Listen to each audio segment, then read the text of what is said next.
Good afternoon mga ka-farmers. So yan, nandito tayo sa ating taniman ng ampalaya. So bali mga ka-farmers, update ko lang kayo sa aking tanim na hanggang ngayon mga ka-farmers ay marami pa ding namamatay. So ayan, kung mapapansin nyo, marami na sanang bunga mga ka-farmers. Ayan. Malalaki na yung bunga.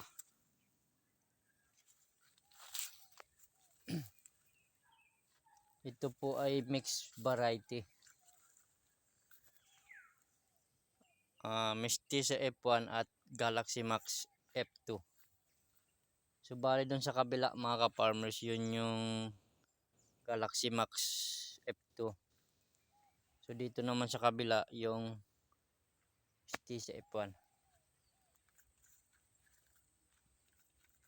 So bali update lang po dito sa ating 52 days na tanim. Yan, meron na sanang bunga mga ka-farmers. Dami ng bunga. At bukas po ay mag fourth selection harvest tayo mga ka-farmers. Ayan. So bali ito na naman mga ka-farmers. Meron na naman tayong naispatan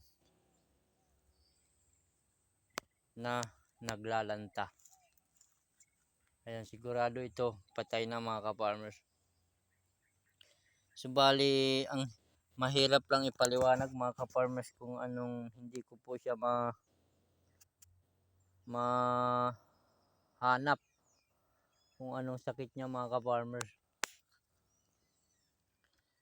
Kasi yan, kung mapapansin nyo po mga ka-farmers, yung taas niya ay patay na mga ka-farmers. Tapos yung kalahating bahagi ng ano niya, buhay. Kaya dito ako mga ka-farmers na lilito kung ano na pong sakit nitong ampalaya natin. So bali ganito mga ka-farmers, kung mapapansin nyo, yung isang sanga niya is buhay. Yan, tapos yung iba lanta na mga ka-farmers. Tsaka dito sa kabila buhay siya.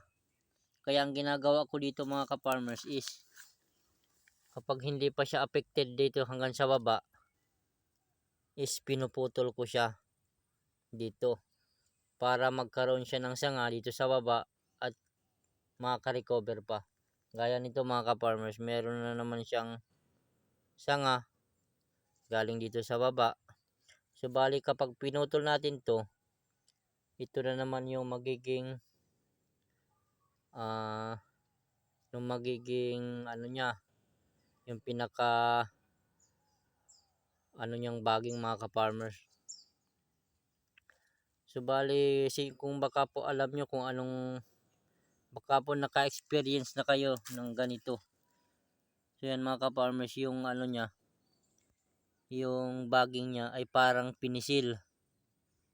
Yan yung nagkukulay brown siya mga ka-farmers. So bali dito po ay ito po ay inisprehan na natin ng fungicide at bactericide. At diniligan din po natin ng fungicide at bactericide plus chlorine mga ka-farmers. So bali wala pa rin pong nangyayari. Yan pa rin, marami pa rin namamatay. Ito siya, ganito siya nagsisimula mga ka-farmers. Ito mga ilang araw siguradong lanta na rin to mga ka-farmers. Kapag meron na po tayong napansin na ganitong mga dahon, yan, natutuyo yung mga gilid niya mga ka-farmers. So dyan po siya nag-uumpisa. Ayan. So bali ito po ay mga ilang araw na lang, sigurado ako mamamatay ito mga ka-farmers. Kung hindi sa sunod, bukas o sa sunod na araw mga ka-farmers, ayan ay malalanta na at tuluyan ng mamamatay mga ka-farmers. So bali ang dami na po, mahigit ng 100 na puno ang namatay sa ating tanim mga ka-farmers. So bali ito po ay 500 puno.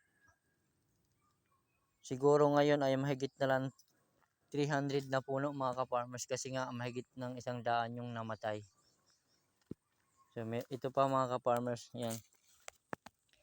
Diyan po siya nag-uumpisa. Yan po yung ano niya, sinyalis na bukas sigurado malalanta na to mga ka-farmers at tuluyan ng mamamatay. Yan, diyan po siya nag-uumpisa. Kapag may nakita na po tayong dahon na ganito, yan, tuyo yung mga gilid niya, sigurado yan mga ka-farmers, bukas ay mamamatay na yan.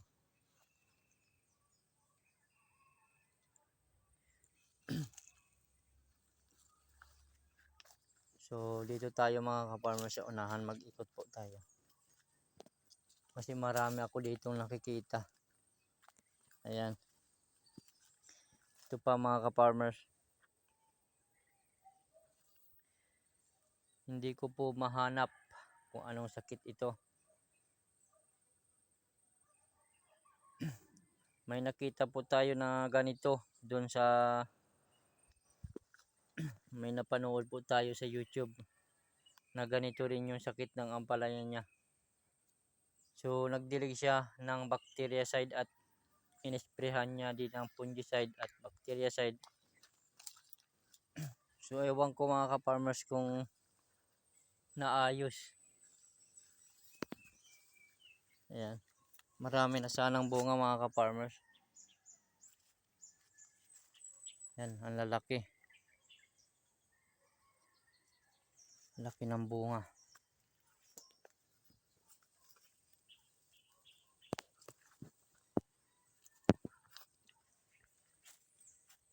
Yan.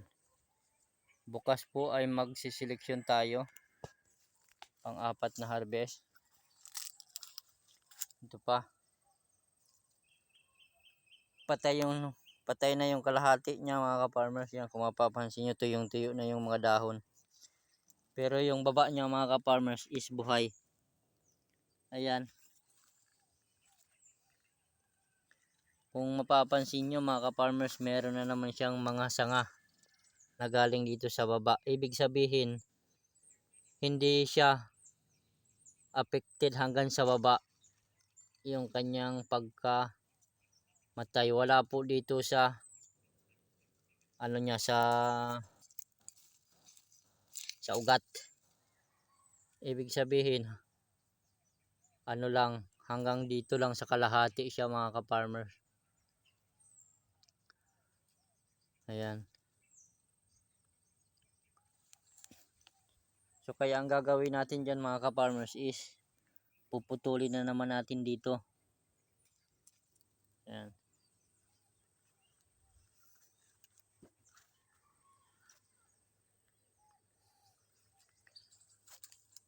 Baka po naka-experience din kayo ng ganong sakit. Kung sino man, kung baka alam nyo kung anong gamot para sa ganong sakit mga ka-farmers.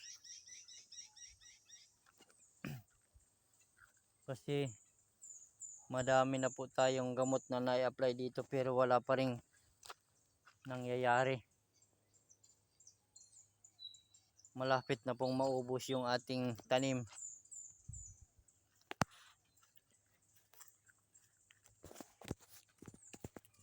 Ito mga ka-farmers, ang laki.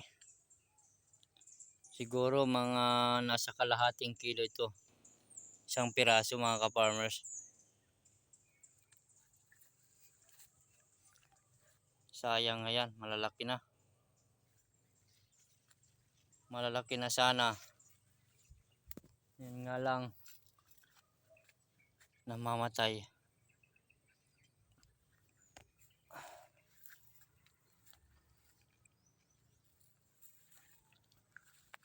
Dami na sanang bunga mga ka-farmers. Ang dami ring namamatay.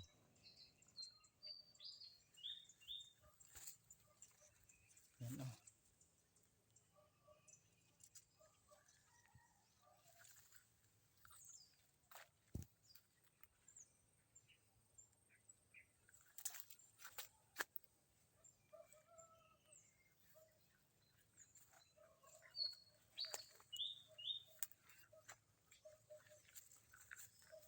Yan. Ito. Patay na naman.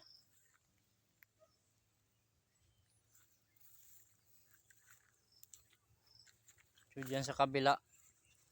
Yan, kung mapapansin nyo maliwanag kasi halos na ubos-ubos dyan yung tanim natin. Maraming namatay kumpara dito sa kabila. Yan. Pero dito sa kabila is wala, maliwanag.